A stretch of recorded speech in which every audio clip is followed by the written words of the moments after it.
શાંતિ પમાડે એને સંતરે કહીએ. જો કપડાં ભગવા હોય કે સફેદ હોય કે પીળા હોય કે લાલ હોય, કાળજા જેના ભગવા છે ને એને ભગવાન મળી જાય છે. એમનું કાળજું ભગવું. મને આવતા પહેલા તો મને તેથી તમે જરાય ચિંતા ન કરતા, અમે બધું કરી લઈશું. મેં તો ચિંતા તો જગદંબા સંભાળે છે, અમે તો ચિંતા કરતા, અમે ચિંતન કરવાવાળા, અમે ચિંતા કરીએ તો શાંતિથી ઊંઘી ક્યાં કે ચિંતા કરતા જ નથી. પણ એટલું ચોક્કસ છે કે ભગવતીની કૃપાનો અનુભવ જરૂર છે અને એ આપણા પહેલા જ ઉપસ્થિત છે.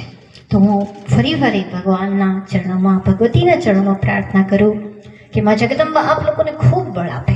અહીંયા આવનાર જો હારીજની બહેનો, અમદાવાદની બહેનો, અહીંયા પાટણની ગરબાની બહેનો, પડોશી અડોશી બધી બહેનો, આમાંથી કેટલીય બહેનો એવી છે જે અખંડ ગરબાનું શરણ લઈ ચૂક્યા છે. વ્યક્તિગત હું આપના નામ નથી ઓળખતી, પણ એટલું યાદ રાખજો કે જગદંબા આપની સાથે છે. આપના કામ જગદંબા એમને પાર પાડી દેશે. એનું નામ લેતા રહેજો. જેવી રીતે ટેબલમાં એક છેડો પકડીને તો ત્રણેય આવી જાય, એ માનો એક છેડો પકડ્યો ને, પેલો કહે છે ને કે પાલવ છોડવાનો છોડતી, પાલવ નહીં છોડો ને, ખોડિયાર તારે ખોળે, ખોડિયાર તારે ખોળે